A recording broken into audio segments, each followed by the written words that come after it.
Coucou tout le monde, alors aujourd'hui j'ai décidé de faire une vidéo sur un peu mon pré-voyage, tout ce qui s'est un peu passé avant, tout ce que j'ai organisé, qu'est-ce qu'il a fallu faire, etc. Et un petit peu mon état d'esprit, pourquoi je me suis retrouvée à me voyager toute seule en Amérique du Sud. Pour remettre les choses dans le contexte, j'avais fait 3 ans de licence, j'avais fait 1 an de master à Amsterdam et c'est après ce master à Amsterdam que j'ai décidé de faire une année sabbatique en fait. Pourquoi j'ai décidé ça? Donc ça faisait 4 ans que j'étais dans le droit. On va dire que le droit c'est pas le domaine le plus fun que tu puisses avoir, hein, on va se le cacher. Du coup j'avais besoin un peu d'autre chose et j'avais un petit peu cette impression d'être une oie, tu vois, qu'on gave d'informations. Et tu sais, pour apprendre, à chaque trimestre il y avait des nouvelles matières, etc. Et j'ai appris plein de choses pour recracher un peu tout pendant les examens et ensuite tout oublier. Et c'est vraiment chaque année j'avais l'impression d'apprendre un tas d'informations que vraiment j'ai oublié un mois plus tard après les examens et c'était un peu un truc qui m'énervait. Voilà, j'avais besoin d'avoir autre chose que apprendre écrire à la main des cours, enfin voilà, j'avais besoin d'autre chose que les études. J'avais besoin de voir autre chose que ce que je connaissais, de sortir un peu, comme je vous ai dit, hein, de sortir un peu de l'Europe, de connaître une autre culture, etc. Également de sortir de ma zone de confort. Ouais, c'était un truc que j'avais besoin un peu de peut-être me challenger inconsciemment. Donc c'est pour ça que j'ai décidé de partir toute seule en Amérique du Sud. Ouais, voilà, j'avais envie de voir autre chose, de faire un peu ce que moi j'avais envie de faire. Voilà, pas me sentir obligée de juste faire des études. Je suis jeune, voir un peu autre chose. Donc vu que je suis une passionnée d'organisation, que j'adore ça, j'avais un peu tout transcrit dans un carnet, ceci. Pierre et Popo, si vous passez par là, vous le reconnaîtrez. Donc voilà, j'adore l'organisation, alors du coup je me suis dit je vais tout écrire là-dedans, toutes mes étapes, blablabla, donc j'ai tout retranscrit là-dedans et c'est bien pratique maintenant. Donc déjà je me suis dit il faudrait que je travaille. Donc j'ai cherché un peu, déjà à Amsterdam j'avais eu cette idée là, j'avais déjà commencé à faire des recherches sur l'association, nanana. En juillet 2017 j'ai commencé à travailler comme guide touristique à Paris. C'était travailler avec une entreprise allemande qui faisait venir des groupes de touristes, des groupes d'Allemands par bus, c'était des groupes de 45 ans, qui venaient 3 jours à Paris, il y avait plein de circuits touristiques qui étaient organisés, etc. Et moi j'étais un guide, donc je devais les accueillir le premier jour, leur vendre des tours, etc.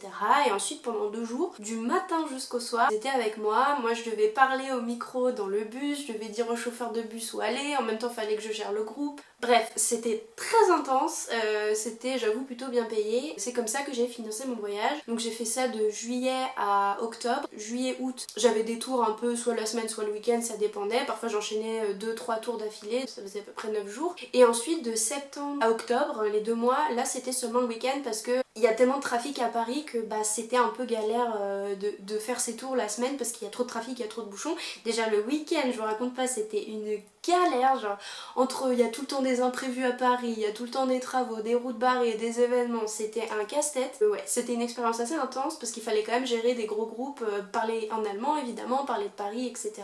Fallait avoir un certain leadership pour gérer le groupe et en même temps être assez chaleureuse, gentille, enthousiaste parce que bon, quand t'es guide touristique faut transmettre quoi.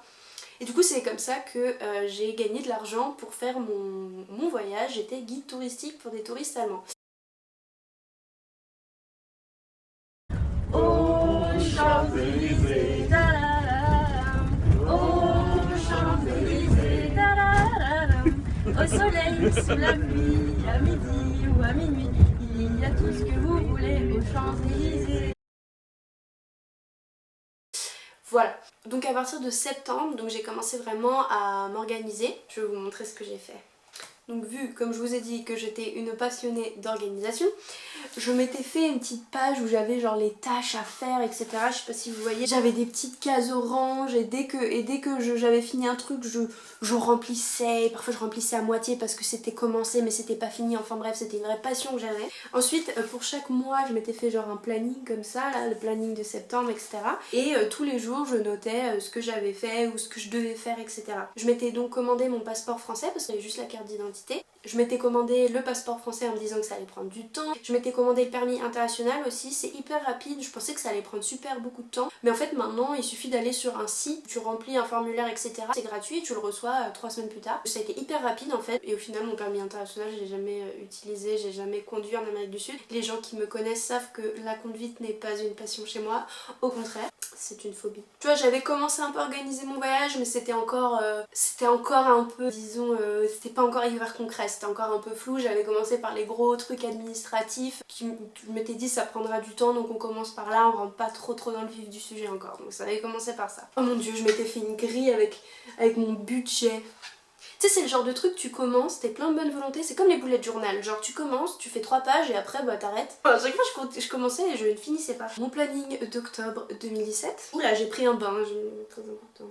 Ah oui, j'avais commencé à me faire des playlists de musique à mettre sur mon téléphone parce que j'avais tout mis, j'avais pas Spotify ni rien, donc je m'étais dit je vais me faire les playlists pour le voyage. Bon, visiblement, si je fais confiance à mon planning, j'étais beaucoup aussi prise par mes trucs de guide encore.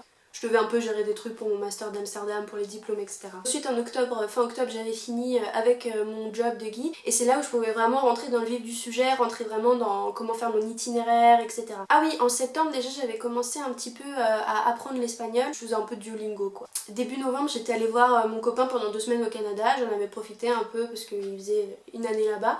Donc pendant 2 semaines déjà j'étais partie, là je m'étais pas trop occupée de mon voyage. En fait je m'y suis pas pris tant à l'avance que ça. Je pensais que genre j'avais fait un petit livre et tout, mais le concret ça a pas commencé tout de suite. Quand je suis rentrée du Canada, j'avais mis à faire prendre mon billet, contacter l'asso, réserver le Machu Picchu, itinéraire, espagnol, vaccin, ok, donc j'avais rien fait en gros. Par rapport à l'itinéraire, je m'étais acheté un guide sur Bolivie-Pérou. J'avais à peu près déjà repéré mon association, j'avais fait pas mal de recherches. Déjà quand j'étais à Amsterdam, j'avais un peu recherché dans quelle association j'aimerais travailler parce que je m'étais dit, je pars toute seule, j'avais pas envie de commencer à voyager direct. J'avais besoin de temps un petit peu pour m'adapter au continent, l'Amérique du Sud et tout, donc je m'étais dit, je commencerai à travailler dans une association pendant environ un mois. Et donc moi, les mots-clés que j'avais dans la tête au début de mes recherches, c'était Amérique du Sud, félin. J'ai toujours rêvé de travailler dans un centre avec des félins. J'avais pas forcément une idée de pays, d'itinéraire, quoi que ce soit. Ça allait vraiment dépendre de l'association dans laquelle je voulais travailler. Au fil des recherches, j'ai trouvé donc mon association Inti Huarayasi. C'était en Bolivie, donc voilà, je savais que mon voyage allait commencer en Bolivie. Donc en partant de là, je me suis dit je vais faire un itinéraire de la Bolivie, donc j'avais mon petit guide, c'était le guide du Ruta. Je crois que j'avais pas trop regardé de blog et tout ça, j'en avais peut-être regardé un ou deux, c'était plutôt à partir de mon guide et après je regardais un peu des agences etc. Donc j'ai fait la Bolivie, j'ai vachement peaufiné l'itinéraire pour aussi me rassurer moi, mais rassurer mon entourage pour montrer que bah je savais où j'allais quoi. Je savais qu'en sortant de mon association j'allais aller dans la ville de Sucre, ensuite que j'allais faire le Salar de Uyuni. J'avais déjà cet itinéraire en tête, passer du nord de la Bolivie jusqu'au Pérou et Pérou pareil, j'avais à peu près peaufiné mon itinéraire. J'avais acheté aussi le guide du Chili. Par contre le Chili, je savais que j'allais aller du nord au sud, mais c'était au Chili que j'allais rejoindre ma copine donc Léa et donc je m'étais dit bon on aura le temps de peaufiner l'itinéraire, je ferai ça au pire pendant des pauses du voyage. Voilà, en fait j'ai beaucoup planifié la Bolivie et le Pérou et le reste j'avais laissé, mais de toute façon ça correspondait déjà à un mois d'association plus 3 semaines, un mois de voyage en Bolivie plus un mois de Pérou, donc je m'étais dit voilà j'ai au moins mes 3 premiers mois qui sont planifiés, tout va bien. Par rapport à mon association, de toute façon je vais faire d'autres vidéos, faire d'autres séries là-dessus sur mon association, mon expérience d'association, etc. Juste j'avais essayé de les contacter, ils m'avaient répondu, mais sachez que j'ai jamais vraiment dit quand est-ce que j'arrivais. L'association tu viens à n'importe quel moment, n'importe quelle heure, c'est comme ça que ça marche, c'est un peu à l'arrache. Ils te disent comment venir et tu viens avec ce que tu veux quoi, enfin voilà, c'est comme ça que ça fonctionne, donc j'avais pas forcément vraiment réservé ni payé à l'avance ou quoi que ce soit.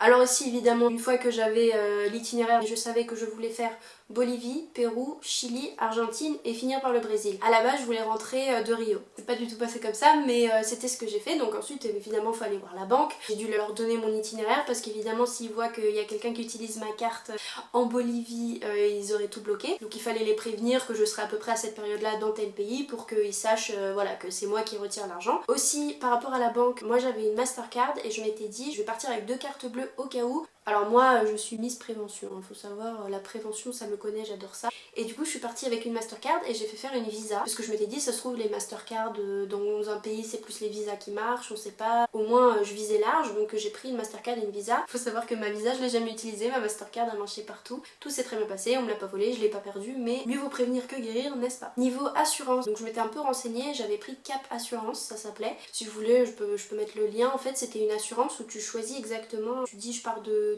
telle date à telle date et ça t'assure par exemple pendant 6 mois. Donc il faut payer une certaine somme en fonction de où tu pars, combien de temps, etc. T'es assuré, évidemment t'as le contrat d'assurance. Ils assuraient pas mal de sports aussi, de sports un peu extrêmes, etc. Donc de toute façon il faut bien penser à ça, mais ça c'était une assurance pas mal pour les voyageurs.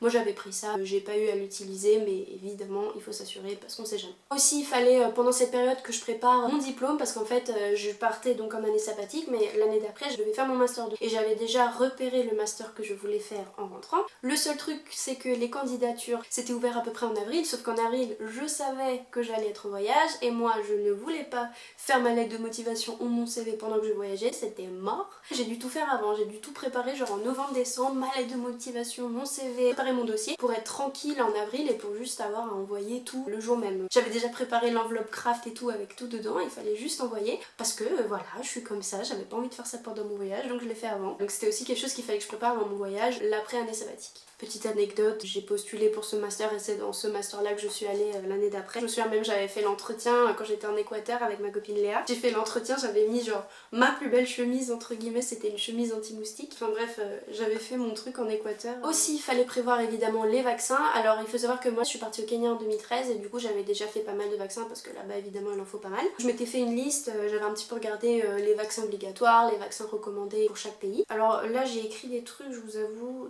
Je crois qu'il faut faire des vaccins du genre hépatite A, hépatite B. Pour l'hépatite A t'en as 2 à faire. La typhoïde, la rage, le DTP, je sais pas trop ce que c'est ce que j'ai écrit, mais en tout cas moi j'avais déjà tout fait. Évidemment il faut se renseigner pour les vaccins, il faut les faire, c'est hyper important. Ensuite vient la partie que j'aimais trop, c'était l'inventaire, donc faire mon sac, qu'est-ce que je devais mettre dans mon sac et tout. Donc c'était mon frère qui m'avait prêté son sac à dos à lui, j'en ai pas acheté de particulier. Bon ça s'est très bien passé, mais c'était quand même un sac pour mec. Si je devais refaire, peut-être que je me prendrais un Deuter ou un truc comme ça pour femme.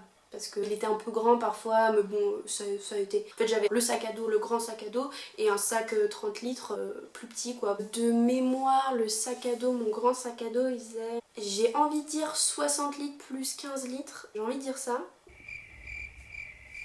Je suis plus sûre. Je crois que sur mon blog j'ai tout mis. Donc oui, venons-en à ma partie inventaire. Alors là, je m'étais tout écrit comme ça et après, dès que j'avais le truc, je le cochais, j'étais trop contente. J'avais fait un inventaire pour mon gros sac. J'ai mis mon inventaire détaillé sur mon blog, j'avais fait une liste très détaillée de tout ce que j'avais emmené. N'hésitez pas à regarder si jamais vous voulez voyager. Et j'avais aussi fait un inventaire, qu'est-ce que je voulais prendre dans ma trousse de toilette. J'avais pris plein de produits bio, écolo, etc. Je me souviens j'avais pris le savon, je sais pas si vous connaissez Dr Bronner, c'est genre le truc 11 en 1, ça fait brosse à dents, ça fait shampoing, ça fait gel douche, ça lave les vêtements, enfin ça fait tout. J'avais eu un shampoing, vous savez les shampoings pavés, enfin bref, j'avais fait une trousse de toilette au top, pareil, j'ai mis ma liste sur mon blog, je vous mettrai tous les liens évidemment.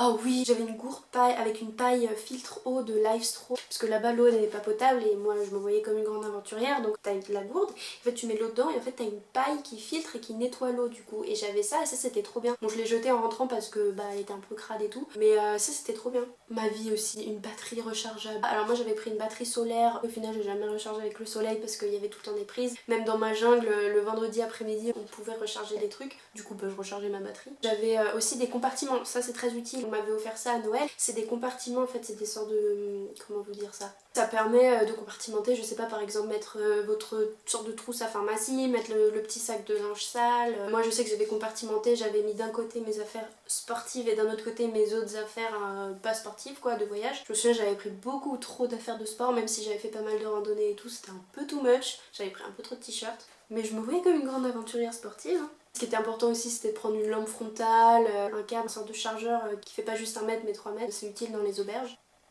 Oh mon dieu, j'avais acheté un pisse debout, je sais pas si vous voyez ce que c'est le truc pour les filles pour pouvoir faire pipi debout. Je m'étais dit ça me serait utile, au final je l'ai jamais utilisé, j'ai travaillé 6 mois, je l'ai jamais utilisé. Je me suis dit que ça pourrait être utile mais je pense que je préférais toujours aller dans les toilettes quand même.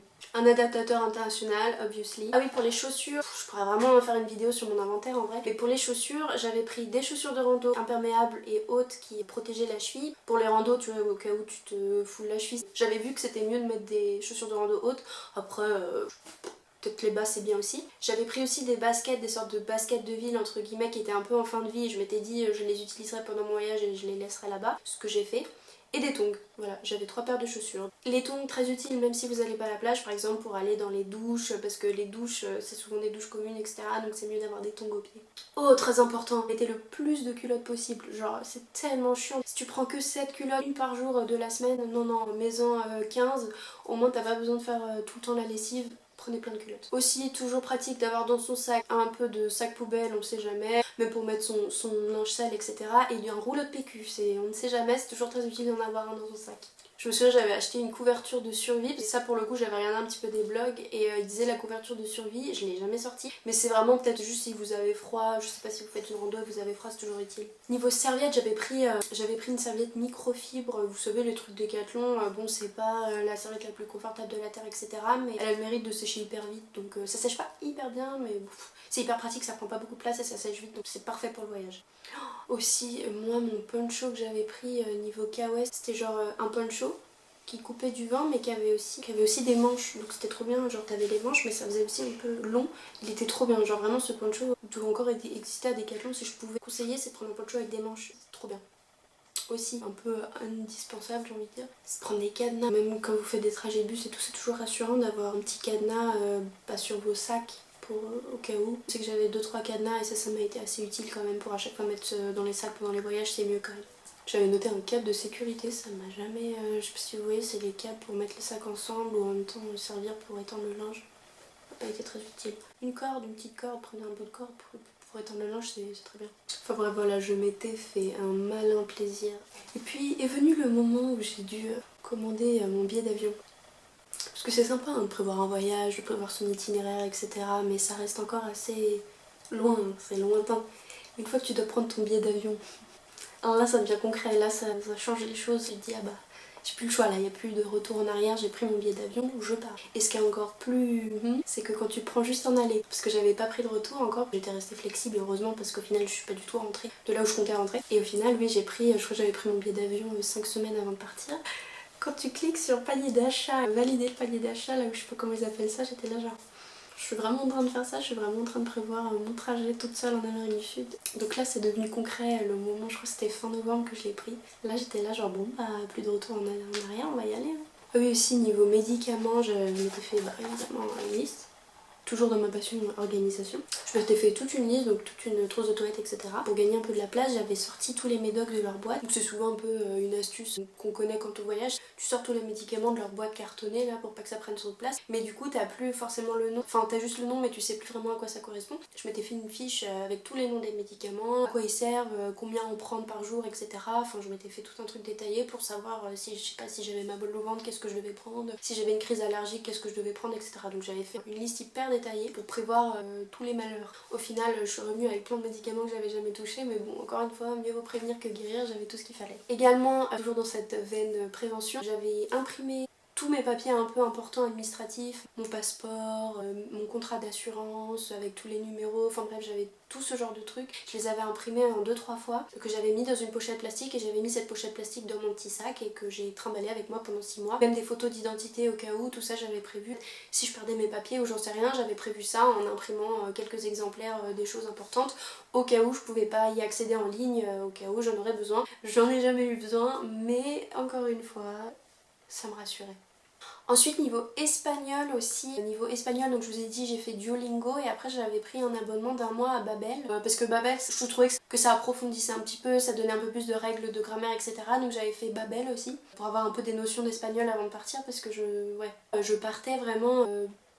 Vous savez ce que c'est quand on apprend une langue, enfin voilà c'est différent sur place. Donc voilà franchement niveau organisation pré-voyage c'est à peu près tout ce que j'avais à dire. Je pense que je vais vous faire une prochaine vidéo après un peu sur mon départ, sur mon état d'esprit, mon arrivée, mes premiers jours et tout dans mon association. Je vais peut-être aussi lire des passages de mon journal, relire ça avec vous en live, voir si j'ai peut-être des pépites à partager. Voilà je pense que je vais faire plusieurs volets un peu sur mon expérience dans l'association parce que j'ai pas mal de choses à dire. N'hésitez pas encore une fois à me poser des questions, s'il y a des choses qui vous intéressent, etc. Je vous souhaite une très bonne journée, merci d'avoir regardé cette vidéo et je vous fais plein de bisous, ciao ciao.